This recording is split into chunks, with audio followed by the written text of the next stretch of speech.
We're calling into order another session of the Citizens Grand Jury with prosecutor Larry Klayman.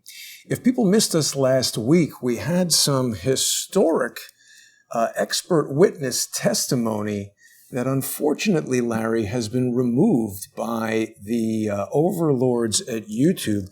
People can still see last week's session by going to rumble.com/user/CS the truth, and they can see the session from last week's Citizens Grand Jury. We're going to have more expert witness testimony right now from John Cullen and Kent Heckenlively. With any luck, Dr. Judy Mikovits will be joining us later.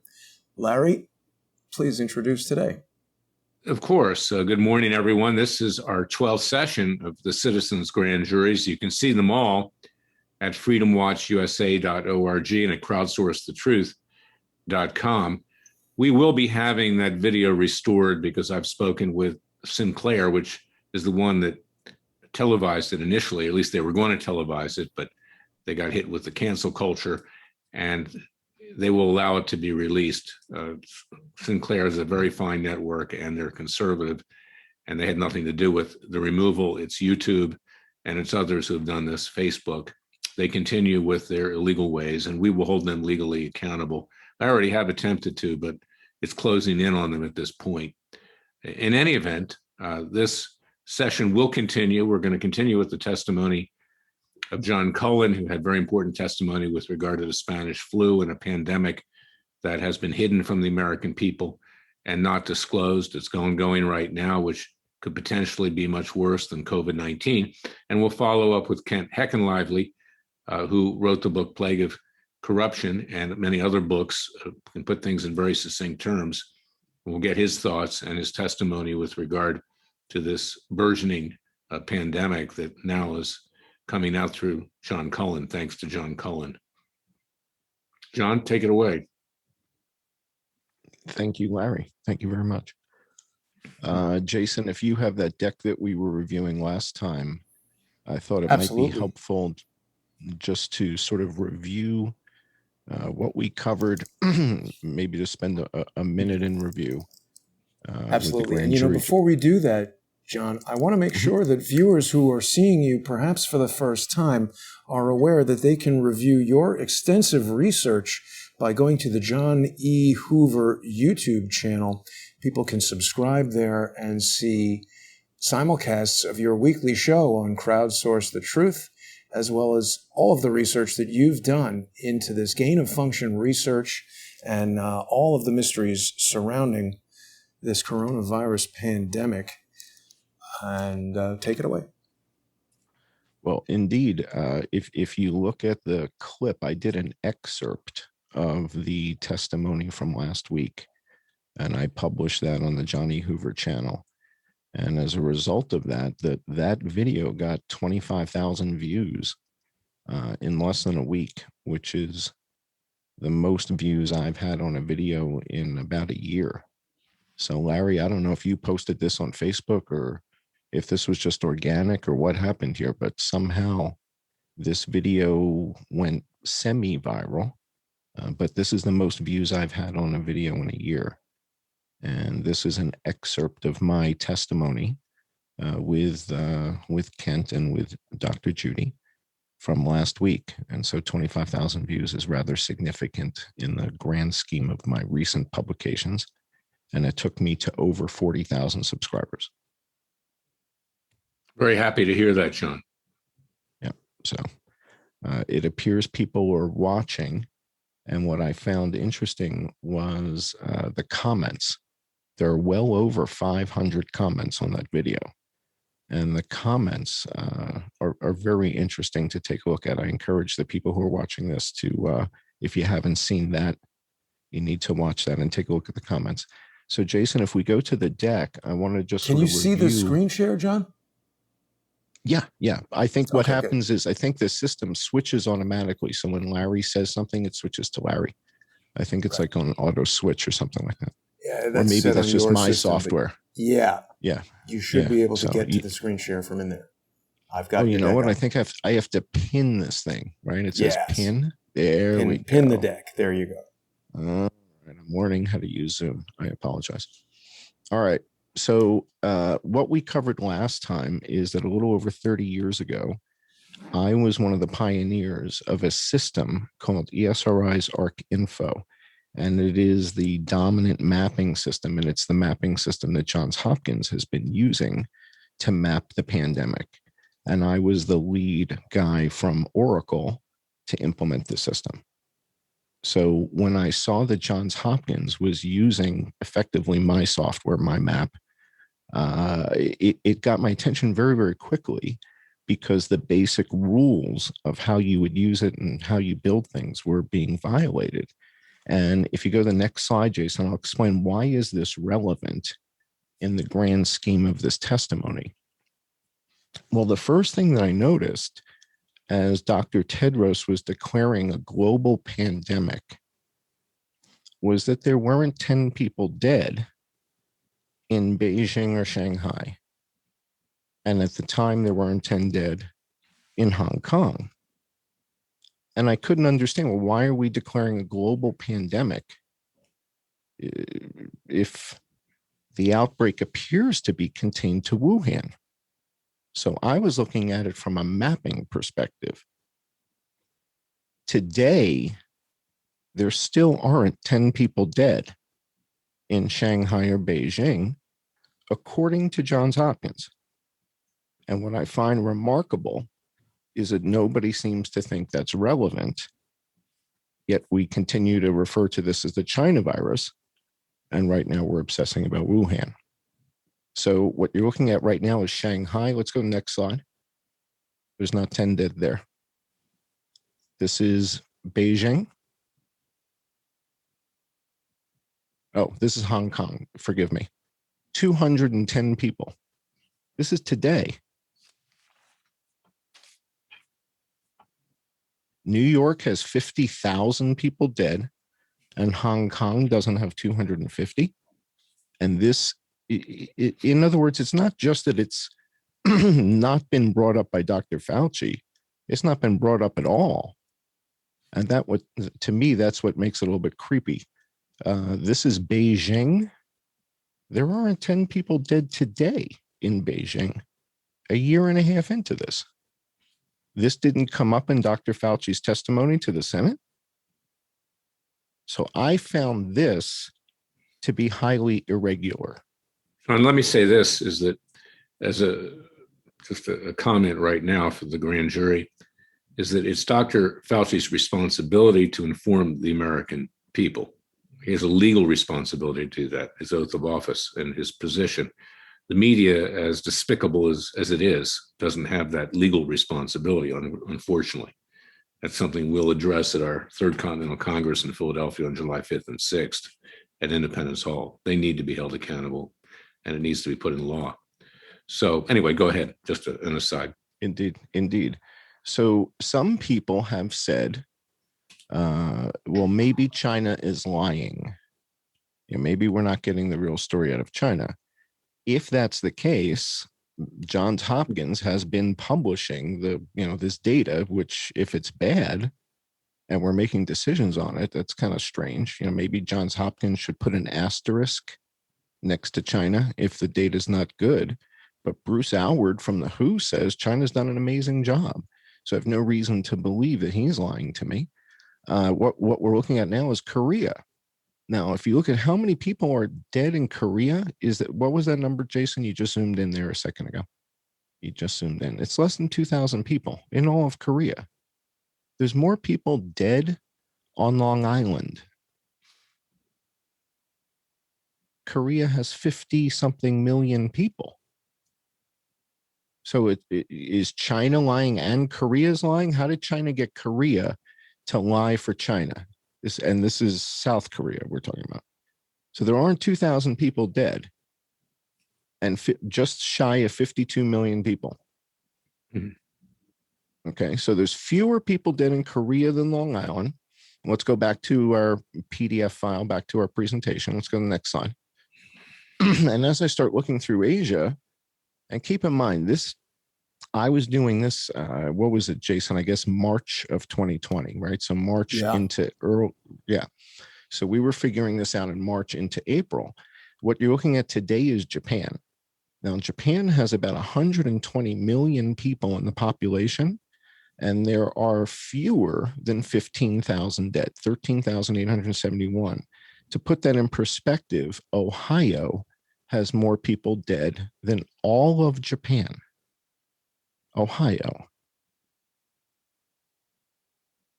So what this starts to indicate to me, the evidence indicates that the way that the United States has been measuring COVID and the way that other parts of the world are measuring COVID appear to be distinctly different. All right. So if Ohio has, just shy of 12 million people and Japan has 10 times the population and fewer people dead, that should get people's attention, but it hasn't. So I continue to look at the largest countries in the world. And when Tedros declared the global pandemic, there weren't 100 people dead in Pakistan. Today, Pakistan has fewer people dead than New York, than Cuomo, but Pakistan has over 200 million people. Cuomo has 19 million. So how does Cuomo have more than twice as many people as one of the 10 most populated countries on the planet? So it was this dichotomy that led me to dig further. So I want the grand jury to understand the relevance of the mapping data, right? And the fact that Anderson Cooper and John King and all these guys on television don't seem to know how to click on Nigeria. I mean, I'm not doing programming here. I'm just looking at it, right? So this is Nigeria. Nigeria also has over 200 million people, and there aren't 2,500 dead. So Rhode Island has more people dead. Excuse me. Rhode Island has more people dead than Nigeria, according to Johns Hopkins. Now, the Johns Hopkins system, the Johns Hopkins map, is what we're looking at here, which is sort of a somewhat official source. And this is the part that I'm having a very hard time understanding. Has Nigeria have fewer people dead than Rhode Island? Mm-hmm. Okay, so that's why I believe this data is relevant. And to me, the relevance is that nobody's mentioning it. That's the part that makes it somewhat indicates subterfuge.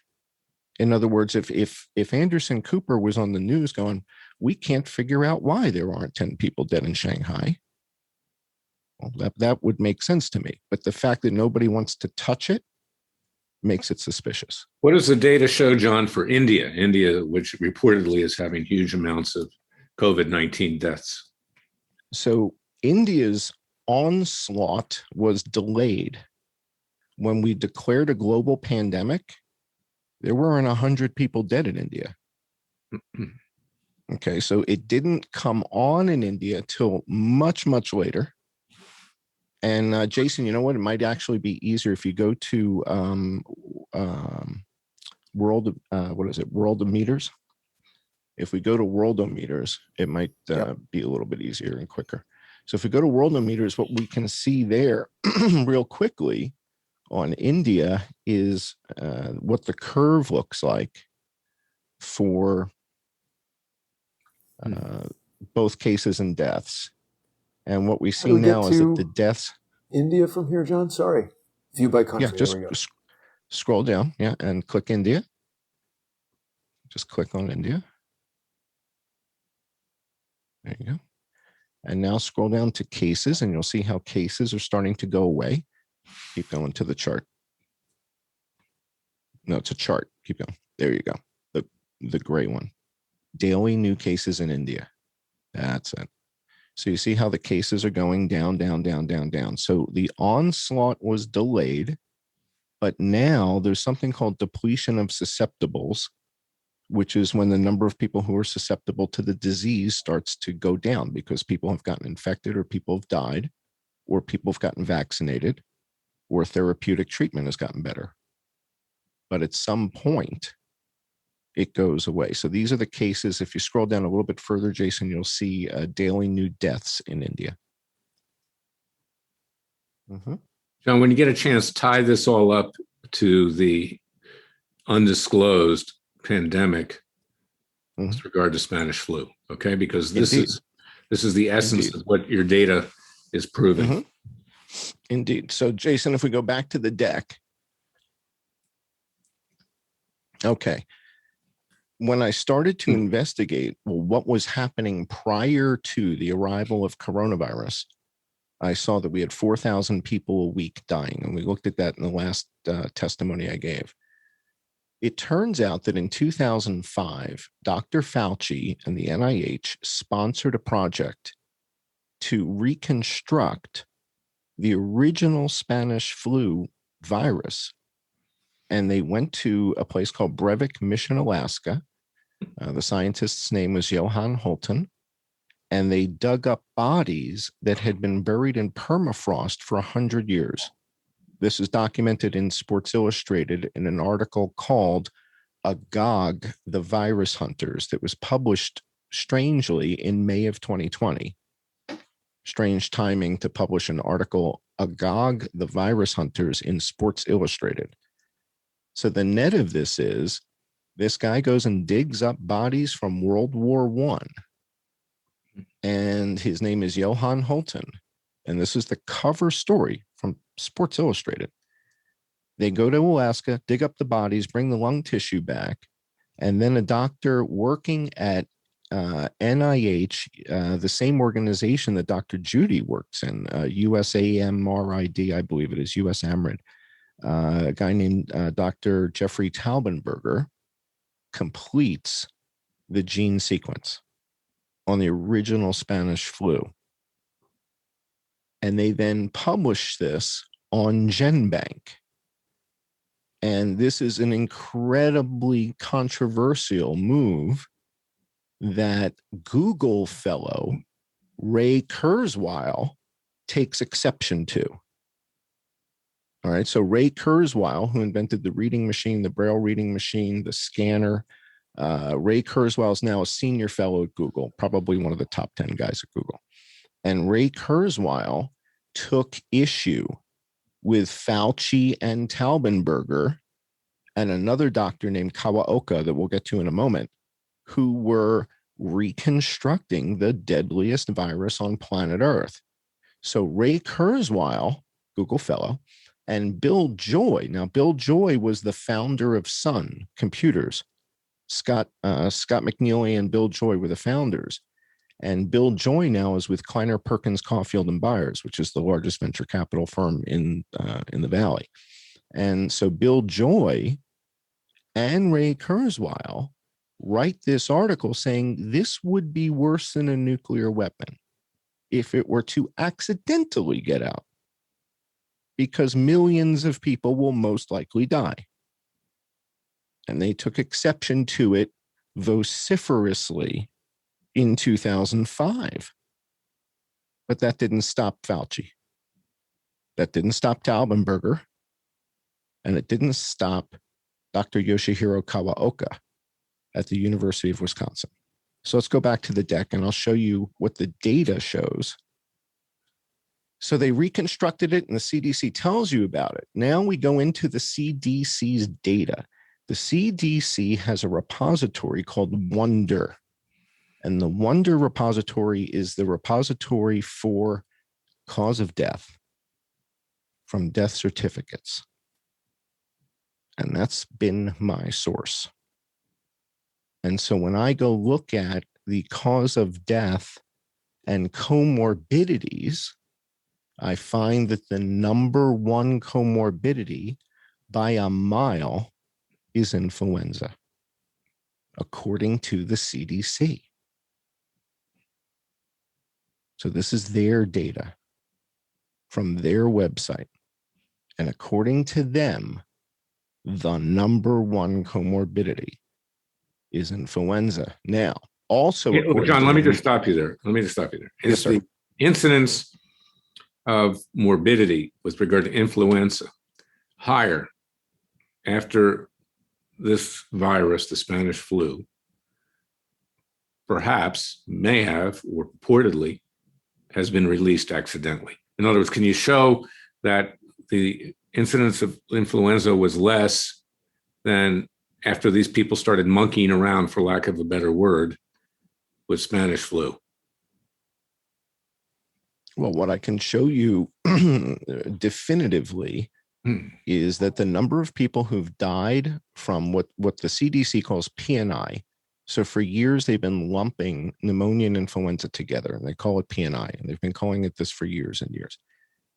What I can show you definitively with data is that since 2013, which is the last year I have the complete week-by-week data for, nothing comes close to what we just experienced in influenza deaths. So whether it was accidental or whether it was intentional, I'm not the person to testify to that. No, I understand, but it's a reasonable. I can testify to the data. I can show you where the data is, though. It's a reasonable conclusion that one can reach. And again, before a citizen's grand jury, you don't need evidence. You don't even need beyond a reasonable doubt, much less preponderance of the evidence to get an indictment. But is it reasonable to conclude that deaths by influenza shot up after these individuals started doing chain of function research on the Spanish flu? Yes, and the evidence that would bear that out is that the past 18 months has had more people die in the United States from influenza and pneumonia than at any time in the last 100 years. This has never happened. This is historic, and very few people are aware of this. Now, what's starting to happen is some of the people in the media are watching this citizen's grand jury and are becoming aware of it and are starting to ask tougher questions about, was it H1N1? Dr. Yoshihiro Kawaoka takes the H1N1 virus at the University of Wisconsin and has been doing gain of function. And what we talked about in the last testimony is that, you know, the conversation around Peter Daszak and gain of function on coronavirus, to me, appears to be a red herring, only because there aren't 10 people dead from coronavirus in Beijing or Shanghai. And if there aren't 50 dead in Vietnam and there aren't 2,500 dead in Nigeria, how deadly is SARS-CoV-2? So this whole gain of function Peter Daszak Wuhan lab thing, when I've got 550,000 people dead from influenza, I want to talk about who's doing gain of function on H1N1, not who's doing gain of function on a virus that hasn't killed 10 people in Shanghai yet. Why do I care? There aren't 50 people dead in Vietnam. Vietnam has more people than Germany. There's more people in Vietnam than France. There's more people in Vietnam than the UK. There's more people in Vietnam than any country in Western Europe. And Vietnam doesn't have 100 dead. So why am I worried about gain of function on SARS-CoV-2? The CDC data is showing us right in front of us, we have 274,000 people dead from PNI last season and 288,000 dead this season. So I'm more interested in who's doing the gain of function on H1N1.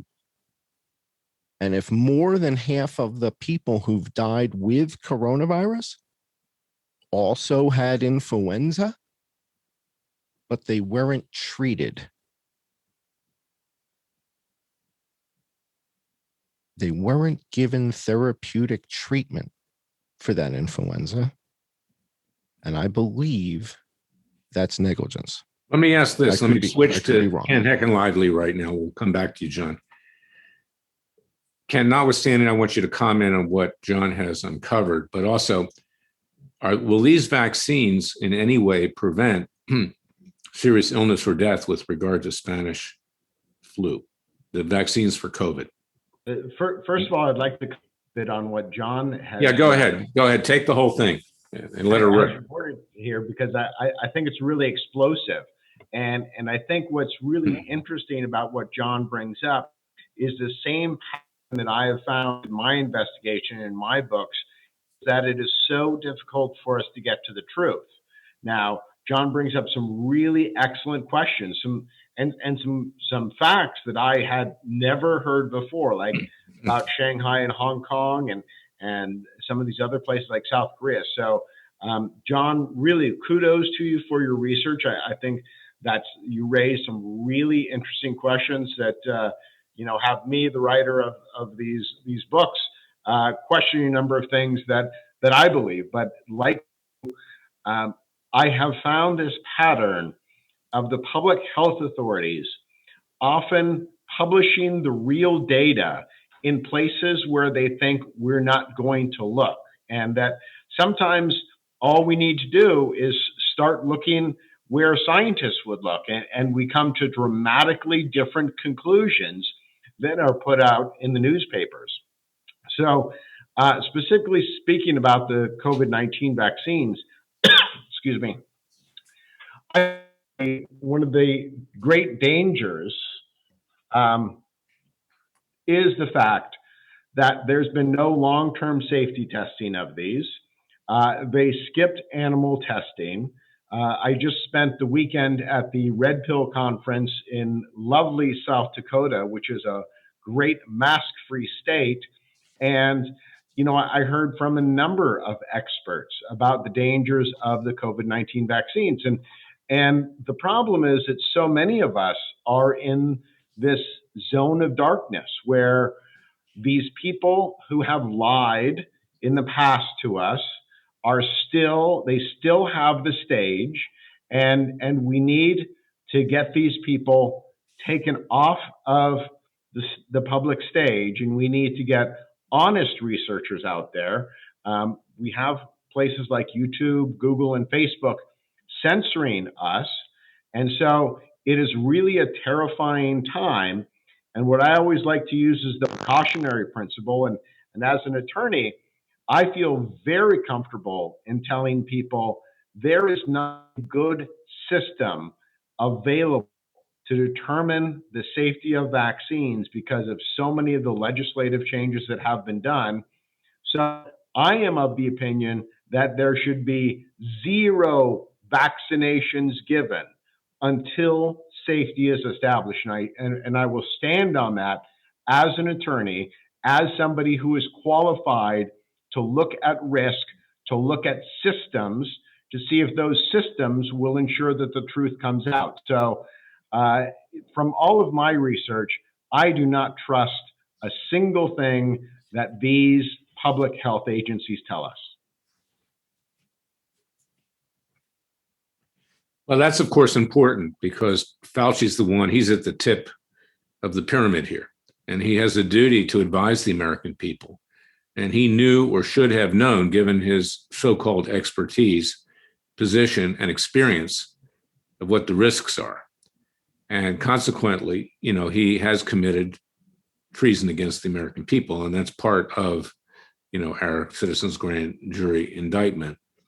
And this is something which will be pursued. Let me flip back to John, for further commentary.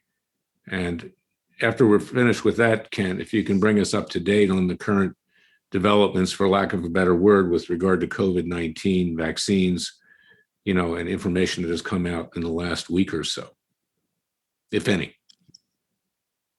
Back to me? Yes. So, all right. So I think your original question about the vaccine was, is there any efficacy against H1N1 with these new vaccines? And I believe the answer to that, Kent, from a scientific perspective, would be based on the spike proteins. And I guess the answer to that would be no, right? The H1N1 spike protein and the coronavirus spike protein obviously wouldn't be the same. So the answer would be no. We do have influenza vaccines. There's a trivalent and a quadrivalent vaccine. But we also know from Dr. Fauci that those vaccines on average are 30 to 40% effective season to season. So that's the efficacy of the influenza vaccines. Now, I do believe there's also a new vaccine that they're talking about bringing out now, which is a combination vaccine, which is coronavirus and pneumonia. And there is an independent pneumonia vaccine called Pneumovax that's supposedly very effective, and it's a single shot, and that's it. There's no boosters. You get it once in your life and you're done.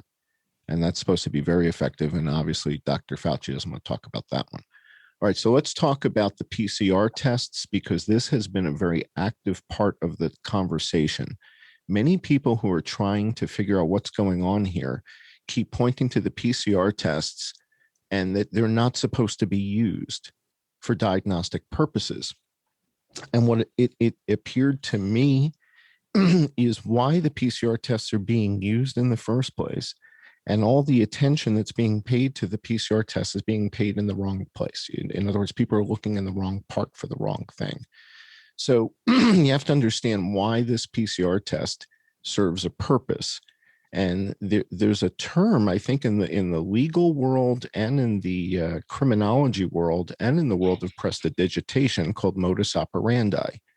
And the modus operandi in magic is how it works. And the modus operandi, I don't know what the legal use of it is, but I think also when they're doing investigations, it's how it all came together. So the MO, right? They talk about the MO. So the modus operandi, if you have a outbreak of a deadly virus that you were responsible for building, how do you make sure nobody knows it's happening? Well, we go back to the PCR test. So the issue with the PCR test and what so Dr. Kerry Mullis, who invented it, won the Nobel Prize for it, but he said, you're not supposed to really use this for diagnostics. Well, what was he really trying to say? If you go to the next page, Jason, I'm going to explain this very clearly. When somebody is given a nasopharyngeal swab, they stick a Q-tip up your nose. The PCR test is going to test for 22 pathogens, not 23, not 24, not 20, 22.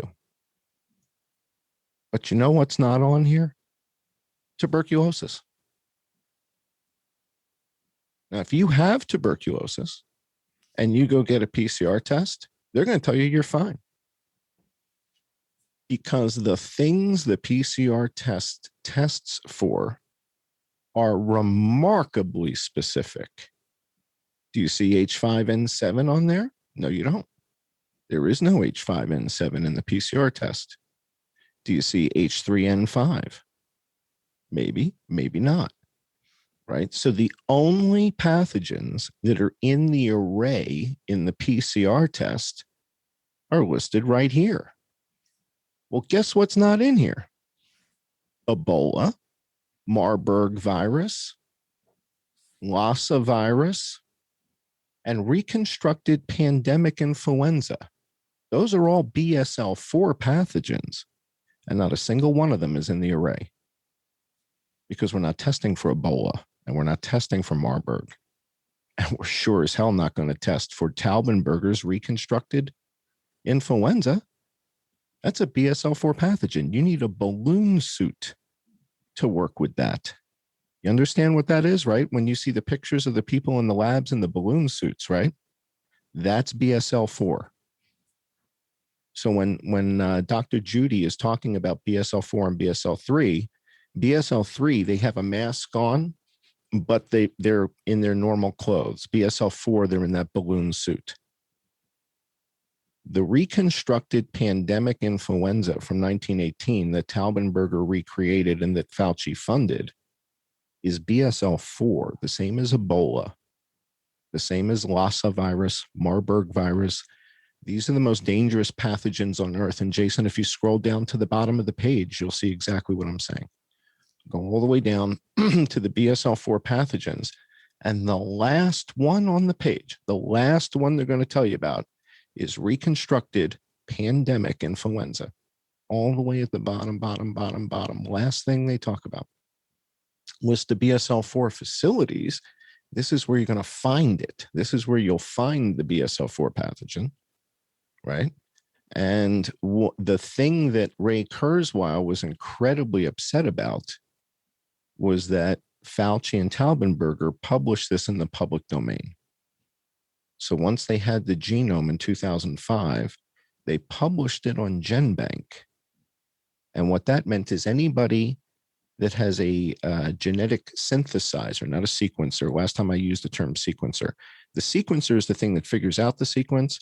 The synthesizer is the thing that actually makes it and creates the new stuff.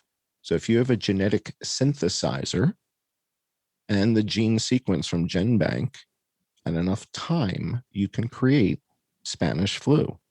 And this is why Ray Kurzweil and Bill Joy were so upset and said, you guys are out of your minds. You should not be doing this. This is wrong. This is a bad decision. But they did it anyway.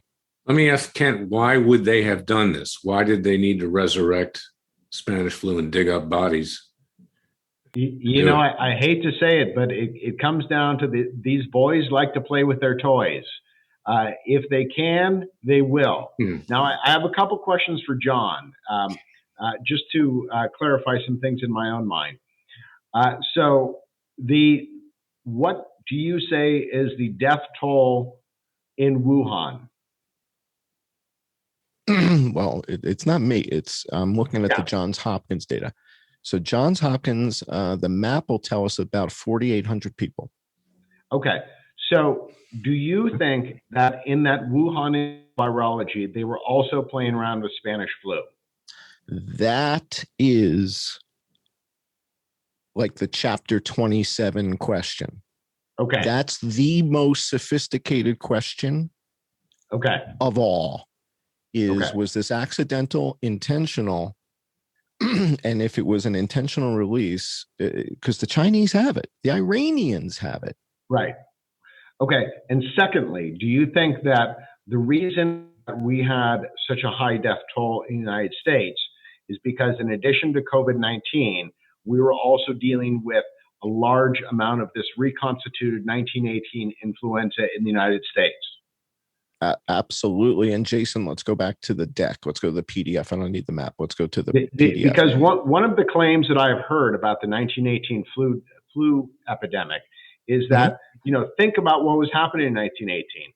The sanitation was absolutely awful. We were coming out of World War I.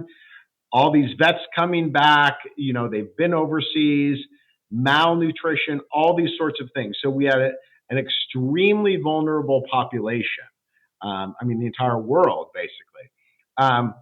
So you think that the 1918 influenza has probably been circulating in the United States for several years, and the second hit from this COVID-19 pathogen is what caused the high level of deaths? No, but close. Close, but no. So let's go to the deck, and the deck will explain it. And I'm glad you asked, because I know that people were having very similar questions, and you're so close.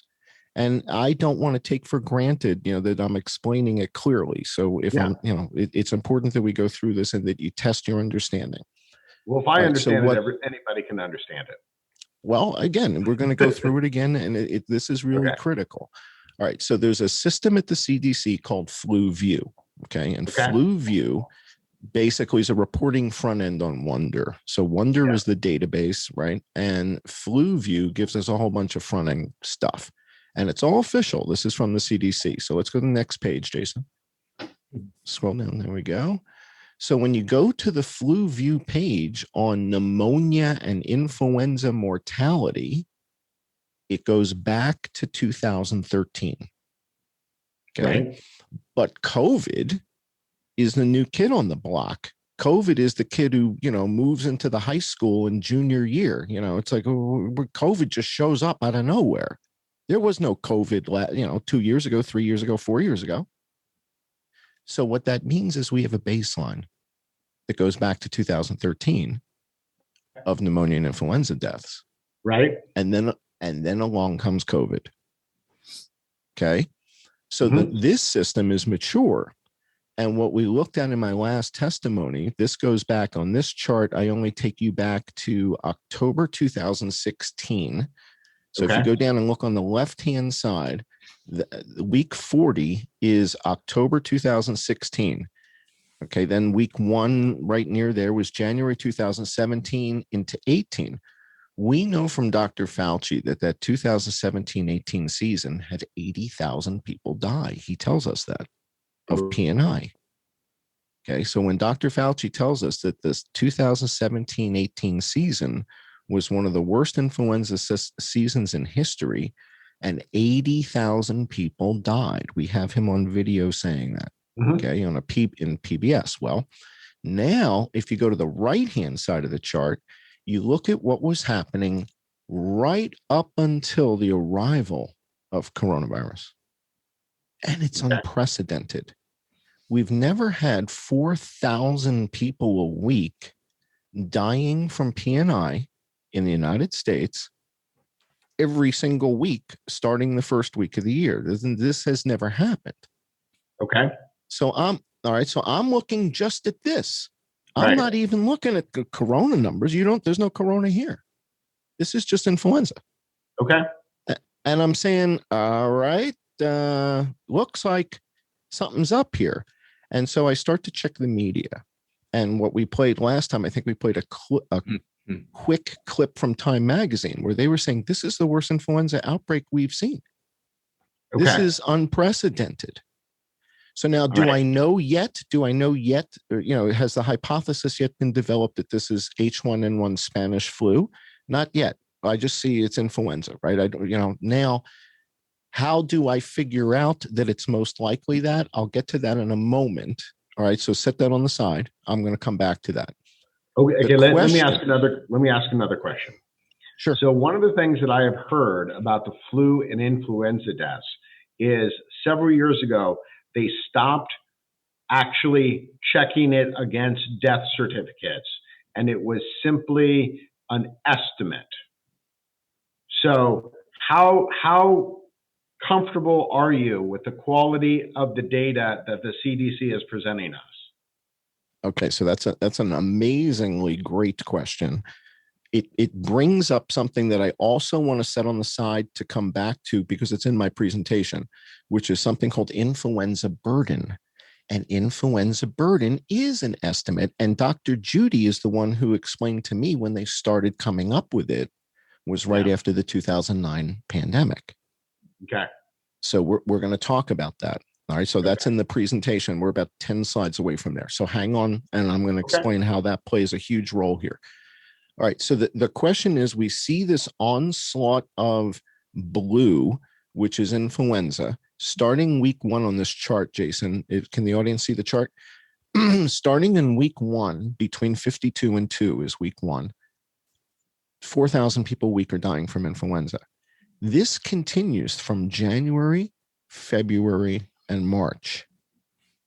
And the videos that I publish on YouTube are videos of news media talking about how horrible this influenza season is and how people are dying and kids are dying, and it's terrible. And along comes coronavirus. So the question here is, did coronavirus push influenza out and just eliminate it, like Dr. Fauci tells Brett Baer on television, or did something else happen? Well, Dr. Birx explains to us, and I had this conversation with Dr. Scott Jensen from Minnesota. Jason had the same conversation with him, I believe, where we talked about Dr. Birx in the White House at the podium says the United States has taken a very liberal approach to mortality. And Jason, I think you have the article that cites that, right? I think you had that article queued up in your browser, that article about Dr. Birx. You had that in your browser queued up. Yeah. Give me just a second. Tabs there. Sorry. No problem. It's important for people to know that none of this is rehearsed. All on the fly. There we are. Look at that. Fantastic. All right. So Dr. Birx, we can't play the video clips because last time this whole session was removed for that one little clip. Well, that's not the reason. I mean, but Jason can make that determination. You're allowed fair comment. You're allowed to play little clips of things. It's just that you're dealing with YouTube and Facebook, which are exactly mile left. The automated software removes it. So just to avoid that, John, give us a recap of what was said. Yeah, and you guys can look this up yourselves and play the video and listen to Dr. Burks. But effectively, she says, look, if somebody has Alzheimer's and contracts COVID, we're going to mark that as a COVID death. And what we heard from Dr. Scott Jensen was early on, they were telling him, if it looks like COVID, mark it COVID. You don't even need to confirm it. And he was dumbfounded by that. He went on Laura Ingram's show and was talking about that. So Dr. Scott Jensen tells us this part. And what we learn here, right, is that this isn't quite lining up. Let's go back deck that we have. Yeah, Dr. Scott Jensen is the one who also told us about the benefit, the monetary bonuses, and how much they were getting reimbursed for each COVID case at each hospital. Was $39,000 if they were intubated, $13,000 if they weren't intubated, and then there was a $77,000 per patient bonus if you had 100 COVID patients admitted by, I think it was June the 10th of last year. So that's somewhat remarkable. That sounds like a sales spiff, John. That's what Dr. Jensen said. Dr. Jensen said, it was like a car promote, like we were working at the Cadillac dealer or something. I'm paraphrasing, but that's what I heard. Kent, back to your question about, what happened with this onslaught and how do we know what it was and all that. This chart that we see on the screen now is showing us the influenza and COVID deaths by week, side by side.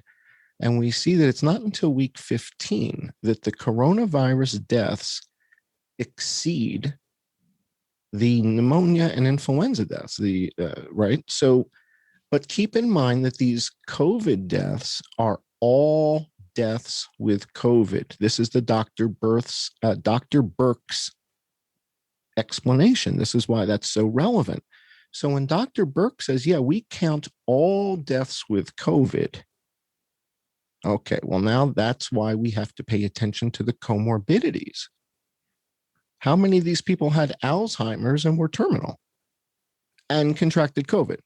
How many of these people had terminal cancer and contracted COVID? Right? So did SARS-CoV-2 kill them? That's why I go to Vietnam. I said, well, how many are dead over there? Not 100 people? There's not 2,500 dead in Nigeria? Okay. So all deaths with COVID maybe is a somewhat inflated number based on what we heard from Dr. Burks. That's why I look at comorbidity. And I find out that half the people dying with COVID also have influenza. Why would Dr. Fauci not want to talk about influenza? Why would he not just tell everybody, hey, listen, you might have influenza, you might have COVID, get tested. If you have this, you're going to need Tamiflu. And if you have that, you're going to need remdesivir. How complicated is that? What did that take me? 10 seconds to describe that? It's not that complicated. Why would he not want to discuss an influenza outbreak? Maybe because it was a gain of function strain that everybody who would see it on a little microscope thing was, oh, that's the H1N1 1918 thing from Taubenberger. Wow. No wonder he doesn't want to talk about it. Fauci's happy to talk about Peter Daszak, Wuhan, Dr. Shi, and bats all day long because SARS-CoV-2 hasn't killed 100 people in Vietnam. It hasn't killed 2,500 in Nigeria.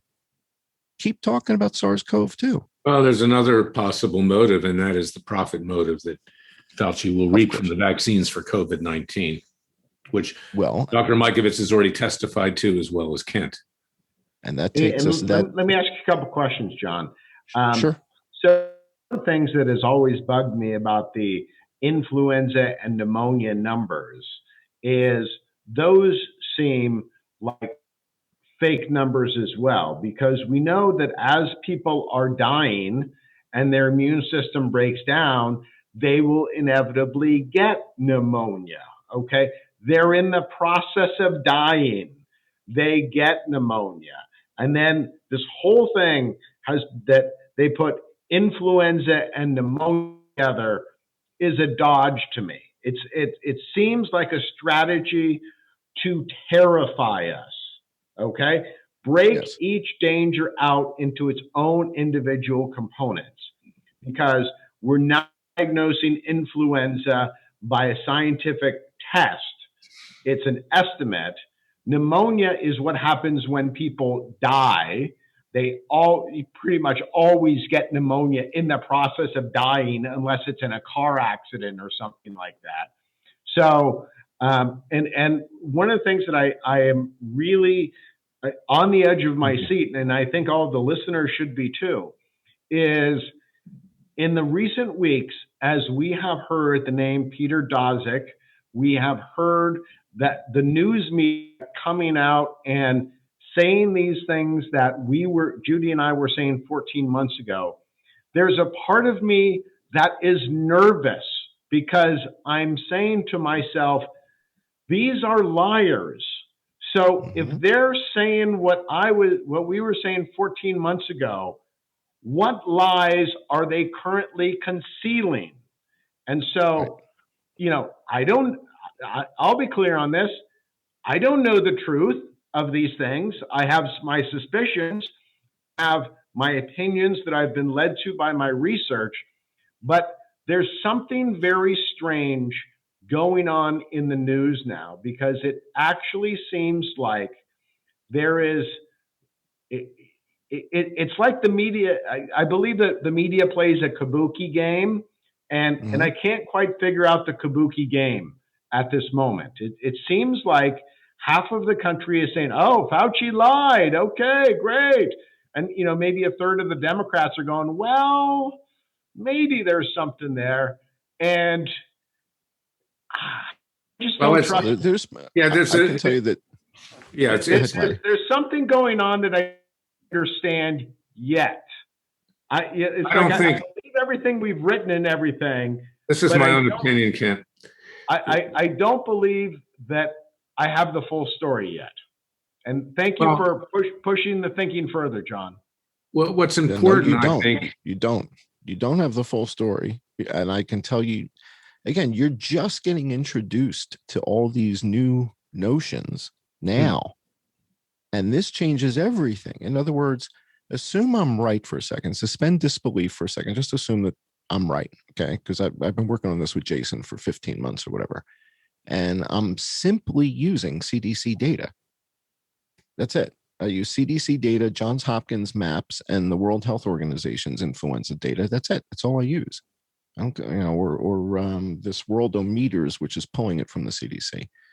So what we, the net of this is, if in fact this reconstructed 1918 strain got out, it's highly identifiable to somebody like Dr. Judy. She would see it on a slide and know exactly what it was. She said, we had her on last week, and she said, that's not a big deal. She would know what it was instantly. So if Fauci doesn't want, and Pompeo, remember the clip we played last week of Pompeo? China, China, China, China, Wuhan, China, Wuhan, Wuhan, China. There aren't 10 people dead in Beijing, but he didn't bring that up. He doesn't want you looking in Galveston. He's a spook to begin with, so he doesn't. Correct. He's trained not to bring anything up other than what suits him. But let me just say this about the media. The issue of the citizens' grand jury is what Fauci knew and what he did not disclose. Now, it's obvious that he knew about this. He should have known about it, and it was not disclosed to the American people. And that we're off taking all these harmful vaccines that could really kill a lot of people, notwithstanding maiming them or giving birth defects to children or whatever, when there's another elephant in the room here, a much bigger elephant in the room. And that's the basic issue. As far as the media is concerned, although it's not relevant to this grand jury, but it is relevant to what you're saying and the American people's understanding that they don't get the truth from any source, is the fact that there's just a leftist reaction to anything someone who is not part of their socialist, communist, atheist creed says. It's just, if you say white, they'll say black. All of a sudden it becomes a contest of preserving the people that they worship at the altar to.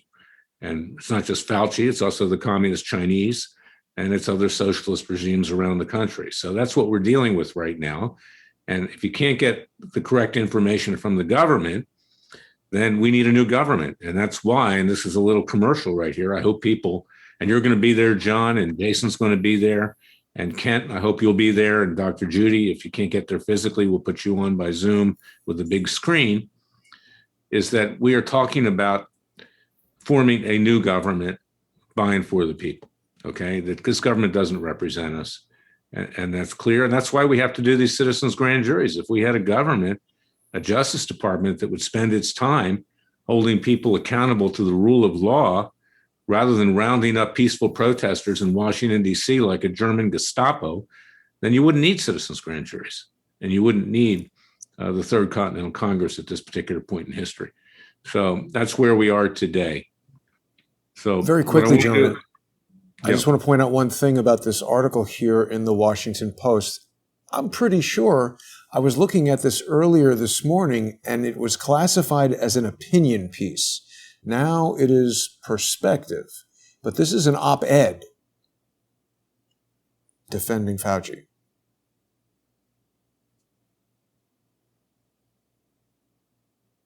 I think his defenders are becoming a smaller and smaller group. Well, and they also market. You see, they know who their market is, much like Fox News knows.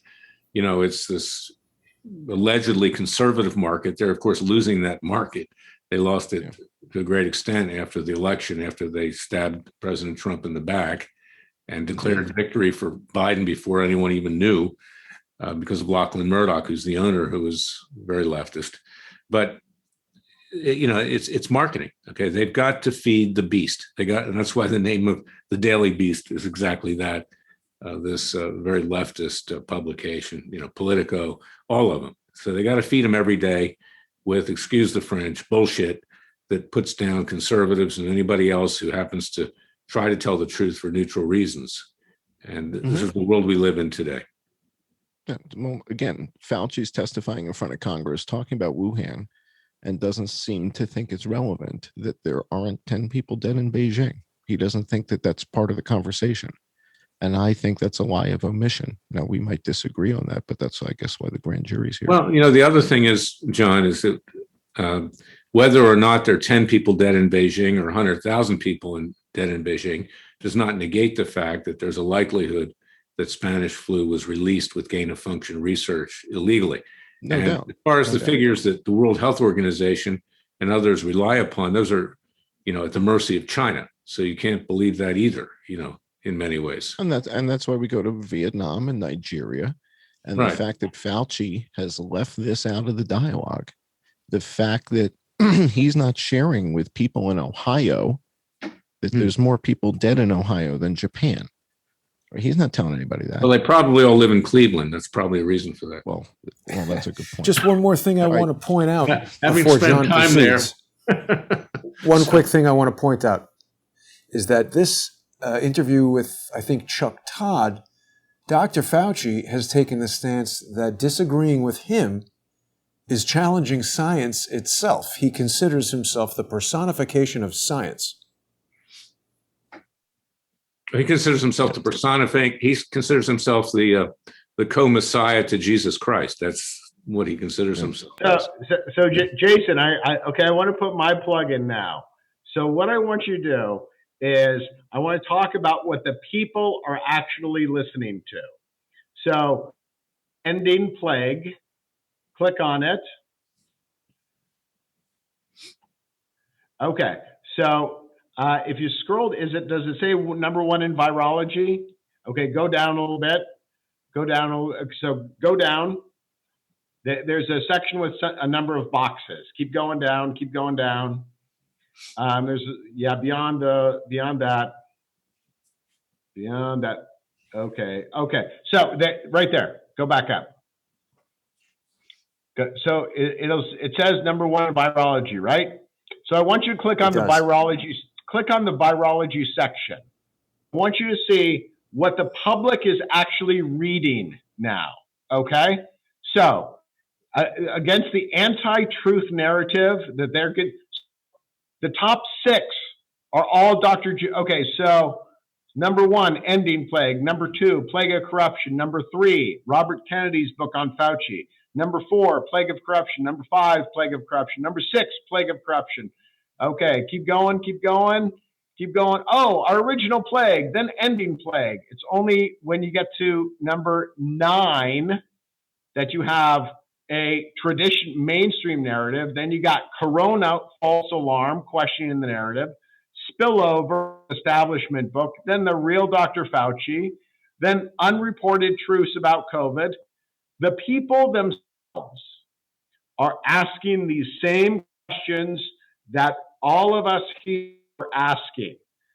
But the mainstream media is not reporting that the people who read books are reading our books, the books that we read, because we want to know the truth. We know that we're being lied to somehow. So I really want to encourage people to go out and pre-order Ending Plague, because we got it to number 30 in all books on Amazon. I know we hate Amazon. Sorry, that's the way it goes. So what pre-orders do for that book is it makes sure it gets in the bookstores, okay? It makes sure that when it publishes in August, that it ends up on the New York Times bestseller list. So the best thing that people can do is pre-order Ending Plague, because we go through that, not only the history, but the hope of how we can change this right now. Because all the things that people have been hearing about, the hydroxychloroquine, the ivermectin, these are the Tamiflu, if it's the 1917 strain. All of these things are inexpensive answers to these problems that don't fatten the wallet of big pharma, okay? We need to make big pharma little pharma, okay? There's a place for pharma, but it's much smaller. We don't need a pharma that is over $1 trillion, okay? We need a much smaller pharmaceutical agency. Here's just the numbers. The numbers are that big pharma makes over $50 billion a year in vaccines. They spend $6 billion on the mainstream media. And they spend $300 million lobbying Congress. That is twice the amount that big oil and gas spends. So for all those liberals and leftists out there who worry about the influence of big oil, well, you should have double the amount of concern about big pharma. Well, and talk about simple solutions to complex questions, complex in quotes, is that Dr. Judy Mikovits and you, Kent, and others, and Fauci later on, after the pandemic hit, was forced to admit this, that one of the things that people could have been doing, and I do it every single day, is to take vitamin D, vitamin C, and get sunlight to build your immunity system up, okay? And, but that wasn't expressed either for many, many months by Fauci. And here's what drives me crazy. And, I am the first to say, I know what goes on in people's minds. I can only talk about what they tell me to do. But if there was, let's just assume that everything out there is, approximately the right thing. This unknown virus is coming around. The worst thing you could do, stay out of the sun inside. Not have good social relations. Cover your mouth with a mask so you are rebreathing your own air, okay? That's not good. So, and nonstop porn fear in the media. Stress puts your immune system down. So why is it that every single thing they told us to do for this pandemic would increase the number of deaths? We know for every 1% gain in unemployment, we have about 40,000 more deaths, okay? So numbers kind of line up. So somebody, or why didn't they tell Americans to lose a couple pounds, okay? And go for a walk in the sunshine for an hour a day, okay?